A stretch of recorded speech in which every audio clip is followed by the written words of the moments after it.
nous avons la joie d'accueillir une délégation du Conseil national des barreaux, dont le président est à mes côtés, M. Jérôme Gavaudan. Je suis avocat au barreau de Marseille depuis 1990 et je suis président du Conseil national des barreaux. Le Conseil national n'a que 30 ans, c'est une institution nationale, donc jeune par rapport à l'organisation de la profession, qui est née en 1991 pour être en place en 92, de la fusion, je le dis, on ne le sait pas trop, des conseils juridiques et des avocats, et puis surtout de la nécessité pour la profession d'avoir une seule institution qui parle nationalement, qui ne se substitue pas aux ordres. On est très attaché à la territorialité dans la profession, et ce sont les ordres qui sont eux-mêmes adossés aux tribunaux judiciaires, qui sont les forces vives de base de la profession d'avocat. Mais la profession avait compris, et les pouvoirs publics ont compris qu'il fallait que quelque part tous les avocats soient représentés par une seule institution sur le plan national, ce qui ne prive personne de ses prérogatives sur le terrain. Et donc, un des rôles essentiels du président du Conseil national des barreaux, c'est de représenter nationalement la profession. 80 élus, dont Maître Balespoué, qui est à l'initiative aussi de cette rencontre, qui est membre élu de l'Assemblée générale du Conseil national. Donc c'est un organe très délibérant, pas du tout présidentiel. C'est suivi qu'il y a eu les États généraux de la justice l'année dernière. Le président de la République avait souhaité que le président du CNB soit dans le comité Sauvé, puisqu'il y a eu des groupes de travail de 12 personnes autour de Jean-Marc Sauvé. Donc j'avais été désigné dans ce comité. Il n'a pas été vraiment chargé de faire la synthèse, mais qui a remis en juillet dernier au président de la République un rapport sur ce qui pouvait évoluer. Et donc c'est vrai qu'on avait fait ce constat assez terrible, d'une justice en souffrance, manquant de moyens, des magistrats souvent proches du burn-out, des personnels de greffe et des greffiers en grande difficulté, et des avocats qui, dans cette situation, essayaient, on va dire, parfois de survivre et voilà. Donc à partir de ces constats, effectivement, on a dit qu'il faut des moyens, et puis on tire un certain nombre de choses. Et c'est vrai que, pour le coup, le garde des Sceaux, Éric Dupond-Moretti, a mis en œuvre un certain nombre de choses. Et moi, je peux dire que c'est la première fois depuis des années que je vois que, on va dire, le gouvernement s'intéresse un peu, a pris conscience des difficultés de la justice et s'intéresse à ce que des vraies améliorations soient faites, des efforts qui ont été faits. Il faut noter, je crois qu'on peut le dire, un financement du système judiciaire qui est en augmentation, le recrutement de magistrats, puisque 1500 magistrats sont annoncés, et puis pareil, un personnel de greffe. Donc, on va dire nos luttes, nous, bâtonniers, avocats ou magistrats depuis des années, semblent un peu porter leurs fruits. Il y a un petit souci, il y aura une réforme en cours de la procédure pénale. Le code de procédure pénale risque d'être réformé. Ce n'est pas simplement technique, le code de procédure pénale, c'est qui enquête, avec quels moyens, faut-il donner des moyens à un procureur de la République, faut-il les réserver à un juge, vous savez, c'est toute cette question de quel est le pouvoir du procureur dans une enquête préliminaire, quel est le pouvoir d'un juge dans une enquête d'un juge d'instruction, faut-il maintenir le juge d'instruction. Et tout ça, ce sont des chantiers effectivement qui sont ouverts. Mais là encore, à la place qui est la mienne, je constate que c'est assez rare, les avocats sont associés à ces réflexions, puisque le garde des Sceaux a installé un groupe, un comité scientifique dans lequel des avocats sont bien présents, et même des avocats typiquement désignés par le Conseil national, qui connaissent la mécanique judiciaire, fait que moi je trouve qu'il fait le job. Bon. Alors mais en même temps, il dit que c'est plus un avocat. Et moi, quand je parle au garde des Sceaux, pour moi, c'est pas un ancien avocat, c'est pas un avocat. Par contre, c'est vrai que je reconnais, ça fluidifie les relations, de savoir qu'on parle un peu plus le même langage. Oui, voilà. Alors, moi, je fais pas de pénal, lui c'est un pénaliste d'assises, mais disons, il y a une forme de fluidité. Mais moi, je peux dire qu'il est très objectif. Il a eu beaucoup de difficultés avec les magistrats. Moi, quand je le vois aussi, je trouve qu'il protège énormément les magistrats et que voilà. Je suis pas un aficionado du garde des Sceaux, mais pour pouvoir critiquer ce qu'on fait souvent dans la profession, il faut aussi dire quand les choses évoluent. Voilà. Oui, parce qu'au départ c'était mal parti. Oui, c'est très mal parti. C'est très mal parti avec les magistrats. Je pense d'ailleurs qu'il a peut-être fait des impairs sur ces questions-là. Nous, on a été très prudents. Enfin, la profession ne s'est pas réjouie que ce soit un avocat qui soit devenu garde des Sceaux. À venir, donc cette réforme du code de procédure pénale, là on va être très attentif parce qu'on va être très prudent sur les droits de la défense. Il va certainement y avoir, on va dire, les services d'enquête de police ou de gendarmerie qui vont vouloir simplifier les choses. Et c'est là que les choses sont dangereuses, parce qu'on veut bien simplifier la procédure pénale, parce que finalement plus personne ne comprend grand-chose. Hein. Enquête préliminaire, enquête de flagrance, juge d'instruction, qui ont des règles différentes d'ailleurs. Donc je pense qu'un souci de simplification est nécessaire. Par contre, la simplification dans la procédure pénale, c'est toujours un danger pour le mis en cause. Les risques d'une simplification de la procédure pénale qui deviendrait plus ou moins sans règles rigides résident également dans l'intérêt de la victime. Parce que toutes les nullités qui pourraient être encourues, si elles sont plus facilement admises par les tribunaux du fait d'une simplification à l'extrême des règles applicables, eh bien nuirait à la victime qui ne pourrait pas voir reconnaître ses droits par une juridiction pénale. Et c'est toute la difficulté précisément des discussions et des confrontations d'idées entre les services et de police et le barreau et les magistrats, parce qu'il faut arriver à quelque chose de le plus possible consensuel, mais avec des limites bien évidemment qui sont pas aisées à définir. L'instruction, faut-il maintenir, question qui est en suspens depuis des années, faut-il maintenir le juge d'instruction? Oui ou non? Si oui, pour quel type d'infraction? Est-ce que c'est les infractions les plus graves? Est-ce que c'est les infractions les plus techniques? Et donc là, il y a aussi besoin de simplifier les choses. Typiquement, il n'est pas sain, en l'état actuel des choses, sur la question du juge d'instruction. Un juge d'instruction, il peut être saisi pour un crime ou pour un délit, ce qui n'est pas du tout la même chose, un assassinat ou même une infraction au code du travail, hein, qui est un délit, typiquement sur les accidents du travail, ce genre de choses. Mais ce n'est pas partout pareil, c'est-à-dire que dans certains tribunaux, sur un accident du travail, il va simplement y avoir une enquête du parquet et finalement ça ne se fera pas, alors dans un autre tribunal, il y aura un juge d'instruction qui sera désigné.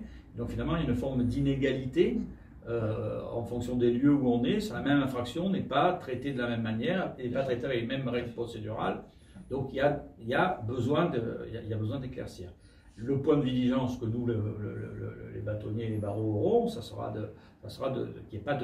que les droits de la défense, c'est pas simplement, tu le dis, du mise en cause, les droits de la défense de chacune des parties soient effectivement respectés, parce que c'est vrai que la simplification en outrance, c'est fait pour les services de police et gendarmerie. Typiquement, le garde des Sceaux, et ça va passer dans la prochaine loi, et moi je lui dis que le barreau ne sera pas d'accord pour des raisons, on va dire, de principe, veut permettre les perquisitions et les arrestations entre 23h et 6h du matin. Vous savez qu'il y a une vieille tradition française qui naît d'ailleurs des principes révolutionnaires, hein, c'est la lettre de cachet, c'est-à-dire on ne peut pas venir la nuit, vous arrêter et vous mettre en prison. Donc il y a des exceptions, notamment en matière de terrorisme, hein, depuis quelques années, mais le garde des Sceaux veut faire ça, je pense que ça vient de l'intérieur, mais moi je trouve que ce n'est pas un bon signal sur le plan des principes républicains et des droits de la défense. Il faut trouver l'équilibre entre l'efficacité de l'enquête, parce qu'il n'est pas question qu'on ne retrouve pas des mises en cause, qu'on ne poursuive pas les infractions, c'est pas du tout ce que dit le barreau. Le barreau, il dit qu'il faut trouver les équilibres, et d'ailleurs c'est un principe de droit qui existe, c'est la proportionnalité, c'est-à-dire qu'il faut trouver les équilibres et la proportion entre les mesures d'enquête et les mesures de préservation des droits. Voilà. La réforme du statut de la magistrature, pas fondamentalement, mais typiquement il va y avoir, par exemple, et nous ça nous intéresse, l'ouverture du corps des magistrats un peu plus qu'avant. Vous savez qu'il peut y avoir des gens qui sont typiquement des avocats ou des anciens préfets ou des policiers qui peuvent intégrer la magistrature. Et donc il va y avoir un élargissement des passerelles. Donc ça nécessite une réforme législative puisque le statut des magistrats est quand même très protégé. Et nous on trouve ça plutôt pas mal et avec la possibilité pour des avocats d'intégrer la magistrature avec des conditions assez strictes, hein, bien évidemment. Mais là encore on voit cette idée d'ouvrir un peu aussi le corps des magistrats. Enfin, il y a des tentatives d'avancer là-dessus. On a eu très peur lorsque, dans le projet de Mme Belloubet sur la médiation, on était obligé d'aller saisir en ligne. Pour pouvoir saisir un juge pour des contentieux inférieurs à 5 000 €, il fallait passer par des plateformes. C'était très macronien, hein, une plateforme sur laquelle vous faisiez état de la difficulté, typiquement un contentieux de la consommation. vous avez une difficulté sur une facture de 1 500 €, 1 600 € avec votre opérateur téléphonique, vous ne pouviez plus saisir un juge, il fallait passer, d'ailleurs c'est toujours le cas, hein, mais enfin ça a été abandonné parce que le Conseil d'État a annulé sur la demande des avocats. Il fallait passer par une plateforme, donc déjà payante, service pas public, c'est-à-dire on confie ça à des legal tech privés, et la personne qui faisait la médiation dans le projet initial, c'était pas une personne, c'est un algorithme. C'est-à-dire qu'en fonction des éléments qu'on lui donnait, problématique de facture de télécommunication, est-ce qu'il y a un contrat qui a été signé, on remplit effectivement. Et la solution est donnée sur ce qui serait prévisible ou l'équilibre à trouver entre les parties par un algorithme. Et c'est ça qui peut le risque en matière de décision de justice, mais c'était cette même mécanique avec une assistance juridictionnelle d'un algorithme. Et là, vraiment, ça nous pose deux difficultés. D'abord, techniquement, sur la rédaction de l'algorithme, c'est-à-dire que qui rédige l'algorithme.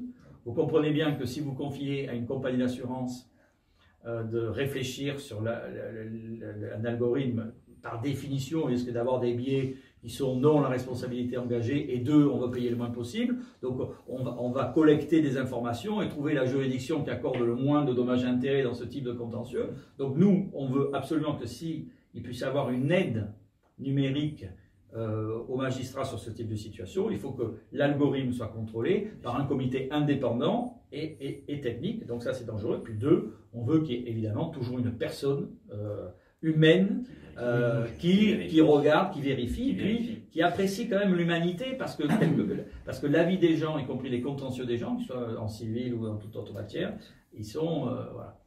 Et on est très prudent dans la profession d'avocat, on n'est pas contre le fait qu'il puisse y avoir des logiciels qui nous aident aussi dans la rédaction d'écriture, typiquement, hein, je veux dire, pourquoi pas, ça fait du notre travail, mais il ne faut pas que ça se substitue. Et puis à la limite, il ne faut pas confondre le logiciel qui aide l'avocat, qui lui ne fait que présenter une cause, avec le logiciel qui va aider le juge, qui lui doit trancher le litige.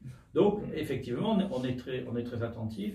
Ça nous a rassuré de voir que les juges sont aussi très prudents là-dessus. Ils acceptent l'aide à la décision, mais ils n'acceptent pas que quelque chose se substitue à leur décision. Typiquement, nous, en ce moment, on critique, mine de rien, quand même, vous voyez, quand je dis du bien, je dis aussi je sais dire du mal. Il y a quelque chose qui passe un peu inaperçu, on a beaucoup critiqué. Il y a la loi de préparation sur les Jeux Olympiques. Eh bien, le gouvernement, effectivement, a prévu, et on espère qu'on va arriver à le faire sauter, ou qu'en tout cas le Conseil constitutionnel dira quelque chose, le traitement algorithmique des images de télésurveillance, typiquement, de surveillance. Et nous, on craint cette mécanique qui est quand même très de ce qui s'est passé ces dernières années, y compris pendant la Covid, réducteur sur les libertés individuelles.